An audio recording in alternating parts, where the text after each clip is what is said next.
दोस्तों, आज हम बात करेंगे एक ऐसे ब्रांड की जिसने हार कर जीतना सीखा। ये कहानी है उस लावा की जो कभी राख हो गया था, लेकिन आज फिर से अंगार बनकर लौटा है। इस 20 मिनट की डॉक्यूमेंट्री में हम लावा के हर उस पन्ने को पलटेंगे जो उन्होंने नोएडा के बंद कमरों में लिखा था। शुरुआत, एक नई उम्मीद। 2009 से 2012 कहानी शुरू होती है साल 2009 में। ये वो दौर था जब इंडिया में मोबाइल फोन का मतलब सिर्फ नोकिया हुआ करता था।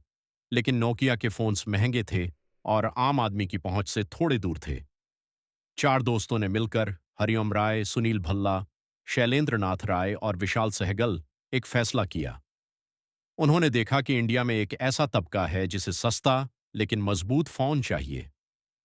लावा ने शुरुआत की फीचर फोन से। उनके फोन्स की बैटरी लंबी चलती थी और उनका लाउडस्पीकर ठीज था। ये दो चीजें इंडियन रूरल मार्केट के लिए काफी थीं। उस वक्त लावा की स्ट्रैटेजी थी डिस्ट्रीब्यूशन। उन्होंने शहर शहर गांव गांव अपने डिस्ट्रीब्यूटर्स बिठा दिए। जब तक माइक्रोमैक्स ने ध्यान दिया तब तक लावा हर छोटी दुकान पर पहुंच चुका था। गोल्डन एरा और मार्केट पावर 2013 से 2014, 2013 तक आते आते लावा इंडिया के टॉप 10 ब्रांड्स में से एक बन गया। उन्होंने आइरिस सीरीज के स्मार्टफोन्स लॉन्च किए जो एंड्रॉयड पर चलती थीं।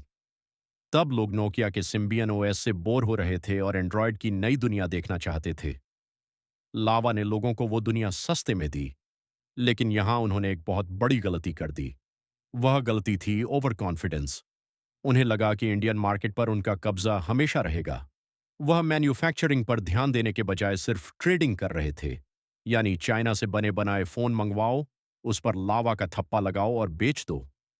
उनका अपना कोई R&D नहीं था, और यही उनकी सबसे बड़ी कमजोरी बने वाली थी। चाइनीज सुनामी, तबाही का मंजार। 2015 से 2018, 2015 में जो हुआ उसने इंडियन टेक हिस्ट्री बदल दी। Xiaomi ने इंडिया में एंट्री मारी।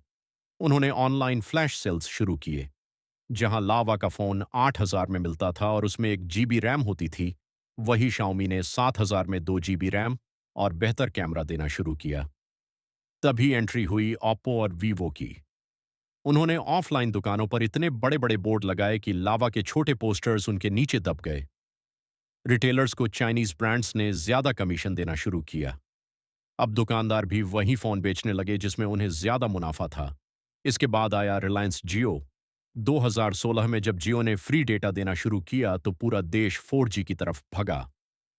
लावा के पास 3G फोन्स का करोड़ों का स्टॉक पड़ा था। वो स्टॉक रद्दी हो गया। अगले 2 साल में लावा की सेल्स 90% तक गिर गई।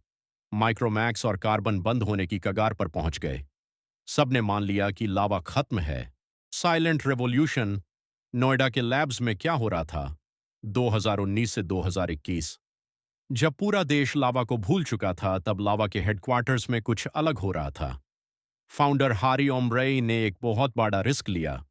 उन्होंने बची कुची पूंजी नोएडा में मैन्युफैक्चरिंग प्लांट्स लगाने में झोंक दी। उन्होंने चाइना के इंजीनियर्स को बुलाया और अपने इंडियन इंजीनियर्स को ट्रेन किया। उनका मकसद अब असेंबल करना नहीं, बल्कि डिजाइन करना था। लावा ने समझा कि अगर चाइना को हराना है, तो उनकी ही गेम में उन्हें हराना होगा।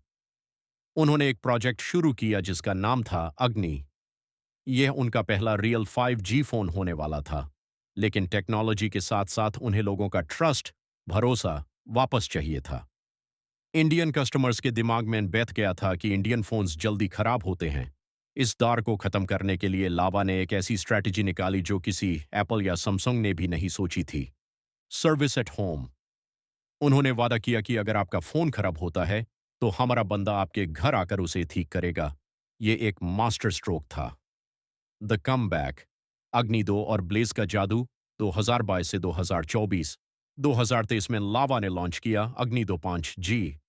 इस फोन ने मार्केट में तहलका मचा दिया। क्यों? क्योंकि 20,000 से कम की कीमत में उन्होंने कर्व डिस्प्ले दिया जो सिर्फ महंगे फोन्स में आता था। उन्होंने एक और बड़ी चीज की, क्लीन सॉफ्टवेयर। लोग चाइनीज फोन्स में आने वाले फालतू एड्स और ब्लोटवेयर से थक गए थे। लावा ने वादा किया कि उनके फोन में एक भी एड नहीं आएगा और पूरा सॉफ्टवेयर स्टॉक एंड्रॉयड जैसा क्लीन होगा।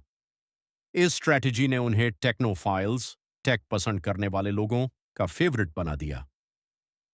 फ्यूचर स्ट्रैटेजी, क्या लावा नंबर वन बान पाएगा। लावा की अगली स्ट्रैटेजी है ग्लोबल एक्सपेंशन। वो अब सिर्फ इंडिया तक सीमित नहीं रहना चाहते। वो मेक्सिको और अफ्रीका जैसे मार्केट्स में अपनी जगह बना रहे हैं।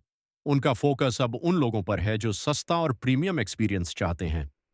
लावा ने यह साबित कर दिया कि अगर आपके पास सही स्ट्रैटेजी और पेशेंस है, तो आप किसी भी बड़ी से बड़ी शक्ति को टक्कर दे सकते हैं। आज लावा सिर्फ एक कंपनी नहीं, बल्कि हर उस इंडियन की उम्मीद है जो मेड इन इंडिया पर गर्व करना चाहता है।